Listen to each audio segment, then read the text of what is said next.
Hello guys, स्वागत है आप सभी का आपके अपने चैनल जिज्ञासा एजुकेशन में। Master of arts and psychology MAPC की क्लासेस हम शुरू कर चुके हैं, जिसमें आज हम MPC 001 cognitive psychology learning and memory block number 1 information processing unit number 2 information processing in learning and memory का नेक्स्ट वीडियो कर रहे हैं। Objective of this video is to know about the information processing in learning and memory. Next is cognitive information processing model of learning.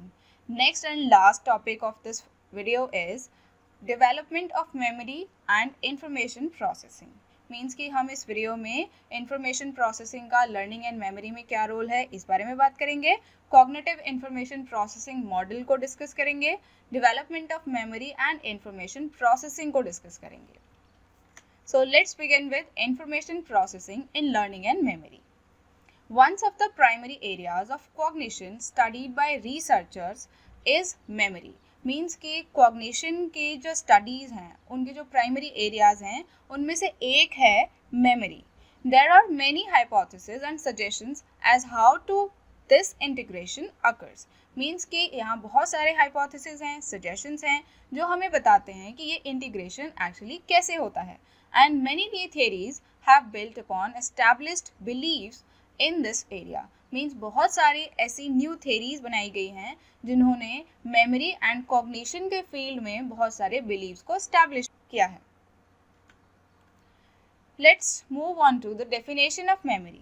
Scatter and Tulving के according हम memory का definition देखते हैं। A memory system is defined in terms of its brain mechanism, the kind of information it processes and the principle of its operation.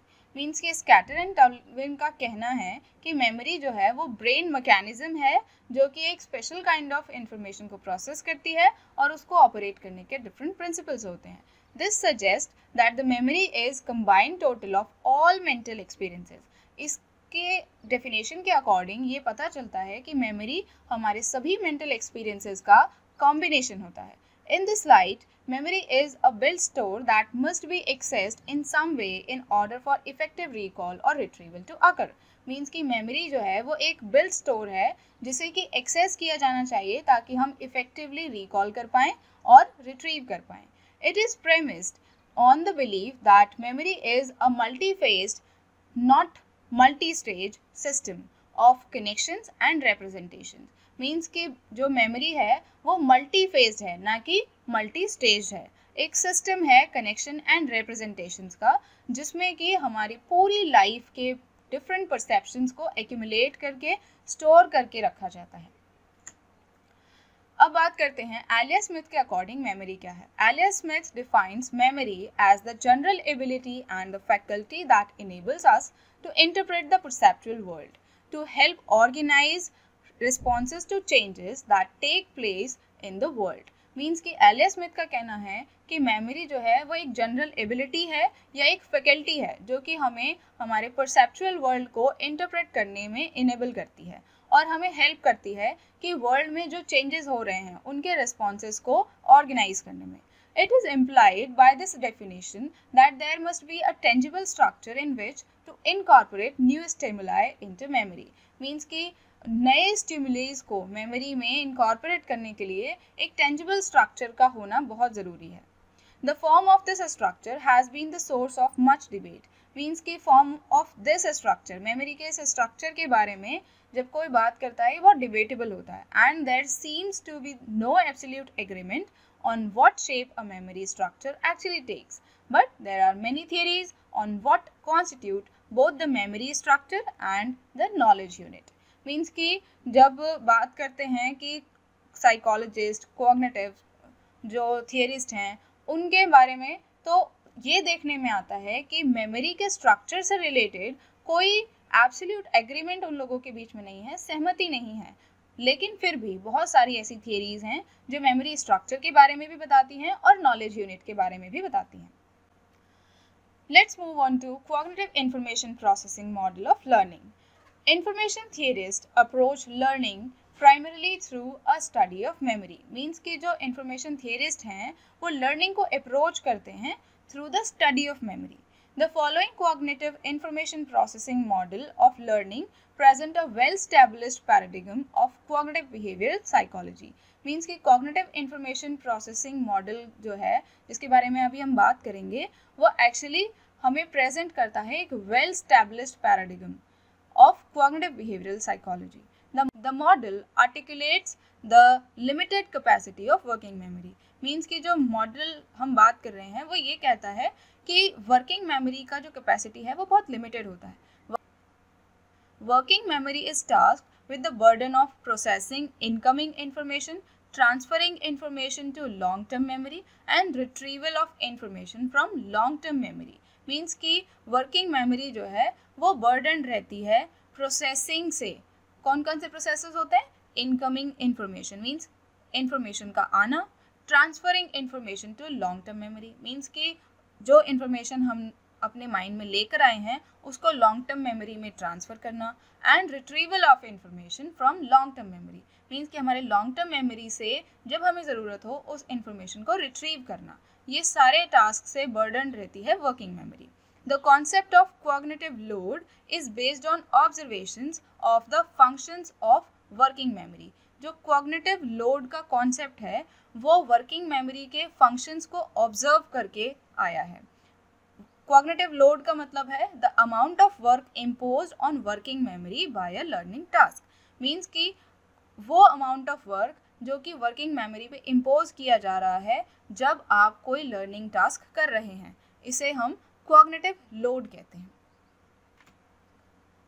Information processing in memory can be viewed from a computer model perspective. Means हम अब दूसरा model देख रहे हैं कि इसमें computer model का जो पर्सपेक्टिव है उसको भी यूज़ किया जा सकता है मेमोरी में प्रोसेसिंग को देखने के लिए.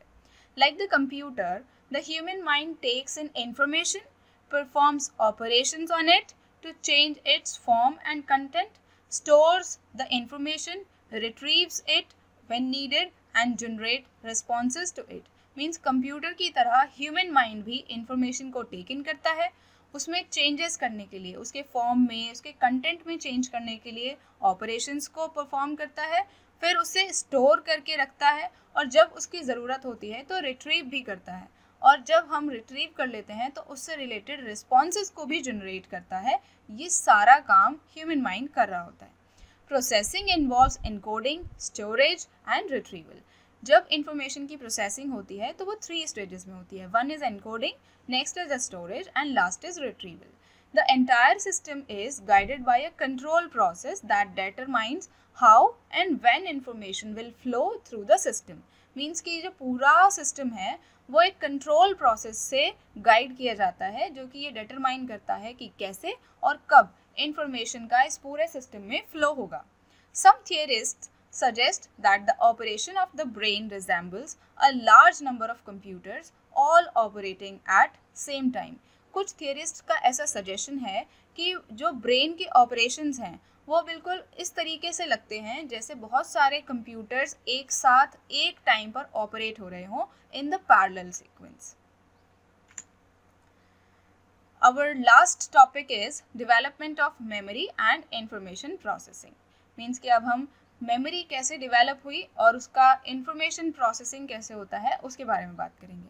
As previously stated, cognition is the encoding, structuring, storing, retrieving, using or otherwise learning knowledge according to Neiser. Means Neiser के अकॉर्डिंग अगर हम देखते हैं तो उनका कहना है कि cognition जो है वो एक्चुअली इन सभी प्रोसेसेस का कॉम्बिनेशन है जिसमें एनकोडिंग होती है, स्ट्रक्चरिंग होती है, स्टोरिंग होती है, retrieving, using and learning knowledge. There are important development aspect for each of these activities. Means इन सभी activities से related important aspects हैं. According to Flavel et al. From an information processing perspective, some of the most important are, और उनमें से कुछ most important हैं जो कि according to Flavel हैं. One is brain changes brought about the biological maturation और experience. मीन्स कि जो ब्रेन में चेंजेस हैं वो बायोलॉजिकल मैचुरेशन या एक्सपीरियंसेस की वजह से आते हैं. Increased processing capacity, speed and efficiency as a result of both maturation and knowledge development. लेकिन जो प्रोसेसिंग में स्पीड में, कैपेसिटी में और एफिशिएंसी में चेंज आते हैं, उसमें जो बढ़ोतरी होती है, इंक्रीमेंट होता है, वो मैचुरेशन और नॉलेज डेवलपमेंट दोनों की वजह से होता है। Modification of connection in a neural network, ये जो न्यूरल नेटवर्क है हमारा, उसमें मॉडिफिकेशन होता है मैचुरेशन से भी और नॉलेज डेवलपमेंट से भी। New emergent concept arising from repeated self-organization as a result of adapting to the demands of a changing environment. Means हमारे दिमाग में न्यू कॉन्सेप्ट जो बनते हैं वो रिपीटेड सेल्फ ऑर्गेनाइजेशन की वजह से होते हैं, और रिपीटेड सेल्फ ऑर्गेनाइजेशन होता है कि हमारे एनवायरनमेंट में जो चेंजेस हो रहे हैं, उनकी जो डिमांड है, उनके अकॉर्डिंग अपने आप को अडेप्ट करने के रिजल्ट में। Increased capacity for problem solving and metacognition, जैसे जैसे हमारा बायोलॉजिकल मैचुरेशन और एक्सपीरियंस दोनों में इंक्रीमेंट होता है, हमारी जो प्रॉब्लम सॉल्विंग की कैपेसिटी है वो बढ़ने लगती है और हमारे मेटाकॉग्निशन परफॉर्मेंस अच्छे होने लगते हैं। अब बात करते हैं मेमोरी के स्टेजेस के बारे में। मीन्स कि इंफॉर्मेशन प्रोसेसिंग के क्या स्टेजेस होते हैं। तो first stage is encoding. The process of the information into memory is known as encoding. Means कि जब हम information को process करते हैं memory में तो उसे encoding कहते हैं। People automatically encode some type of information without being aware of it. Means कुछ information को जो लोग हैं वो बिना awareness के ही encode कर लेते हैं। For example, most people can recall where they eat lunch yesterday. बहुत सारे लोगों को ये याद होगा कि उन्होंने कल लंच कहाँ किया था, even though they didn't try to remember this information, जबकि उन्होंने इस इंफॉर्मेशन को याद करने की, रिमेंबर करने की कोशिश तक नहीं की। However, the other types of information become encoded only if the people pay attention to it. लेकिन कुछ जो डेटा होता है, कुछ जो इंफॉर्मेशन है, वो सिर्फ तभी याद की जा सकती है जब हम उसे प्रॉपर अटेंशन देते हैं। Like, we probably not remember all material of our textbooks unless we pay a close attention to it while reading. Means कि हो सकता है हम टेक्स्ट बुक का बहुत सारा मटेरियल होता है उसे एकदम से ना याद कर पाएँ जब तक कि हम उसे बहुत ज़्यादा क्लोज अटेंशन प्रोवाइड नहीं करते हैं जब हम रीड कर रहे हों। नेक्स्ट है following are the several different ways of encoding verbal information. Means जो हमारी वर्बल इंफॉर्मेशन होती है उसके कुछ वेज होते हैं। One is structural encoding. Structural encoding focuses on what words look like. Means कि वर्ड कैसे दिख रहे हैं इस बात पर फोकस होता है स्ट्रक्चरल एनकोडिंग का।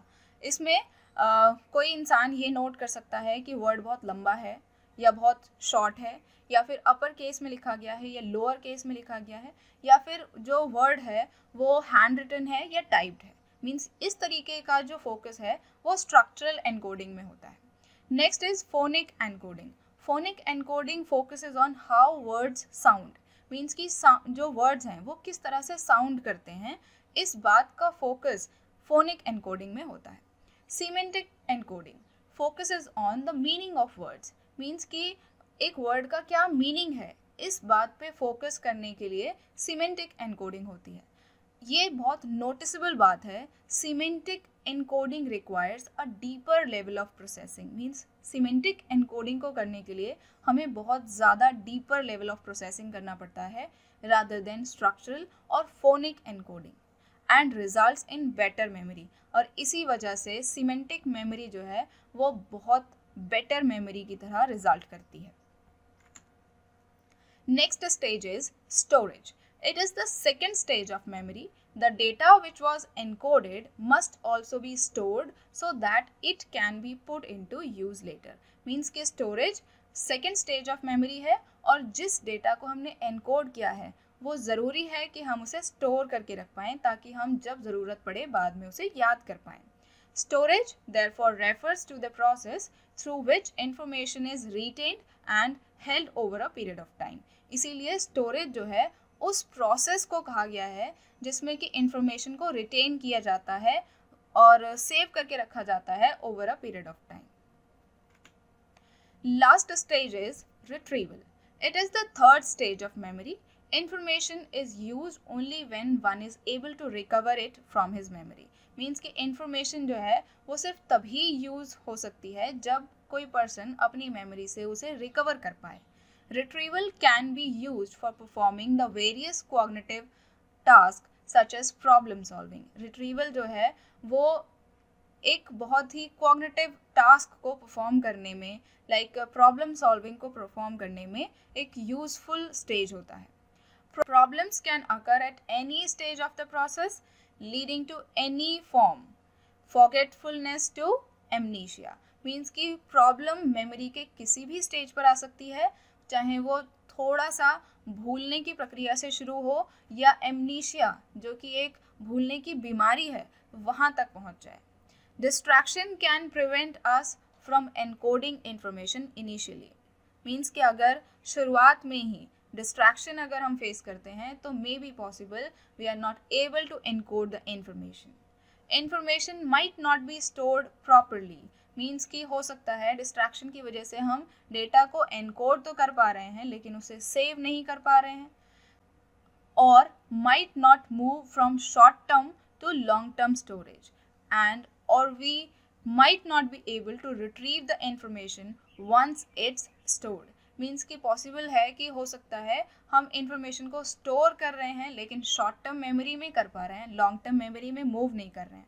और ये भी पॉसिबिलिटी है कि हम इंफॉर्मेशन को स्टोर कर चुके हैं लेकिन उसे रिट्रीव नहीं कर पा रहे हैं. तो ये सारी प्रॉब्लम्स किसी भी स्टेज पर आ सकती हैं. Now let's sum up the video.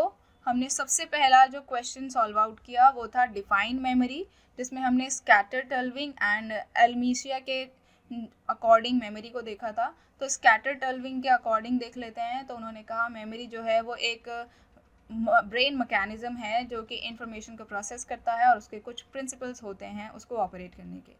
Next question हमने पढ़ा discuss the cognitive information processing model. Means कि इसमें कॉग्निटिव इंफॉर्मेशन प्रोसेसिंग मॉडल को डिस्कस करना था, जिसमें हमने देखा कि information processing in memory can be viewed from a computer model perspective. Means computer model perspective से हम देख सकते हैं.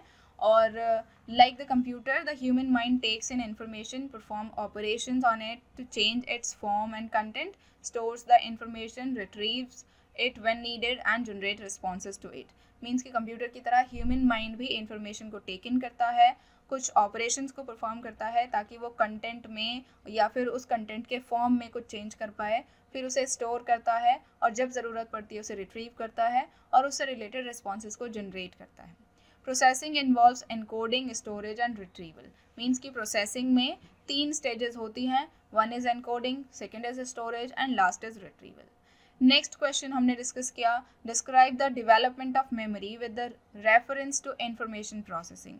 मीन्स कि हमने इसमें मेमोरी का डेवलपमेंट पढ़ा इंफॉर्मेशन प्रोसेसिंग के रेफरेंस में. As previously stated, cognition is the encoding, structuring, storing, retrieving, using or otherwise learning language, learning knowledge. ये नीजर ने कहा कि cognition जो है वो encoding, structuring, storing, retrieving, using और learning knowledge है.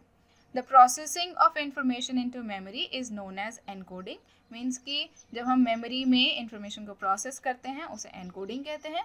Storage is refer to the process through which information is retained and held over a period of time. Means कि स्टोरेज वो प्रोसेस है जिसमें हम नॉलेज को एक लंबे समय के लिए स्टोर करके रखते हैं. And it is the third stage of memory. And we will retrieval is the third stage of memory, and it is the process when we are able to recover our information from the long term memory to short term memory.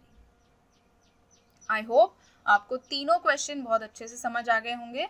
उम्मीद है आपको video पसंद आएगा.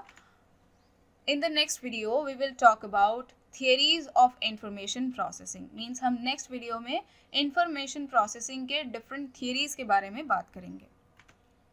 Thanks for watching this complete video. Like and share the video. अगर आप हमारे channel पर नए हैं तो सब्सक्राइब कर लीजिए.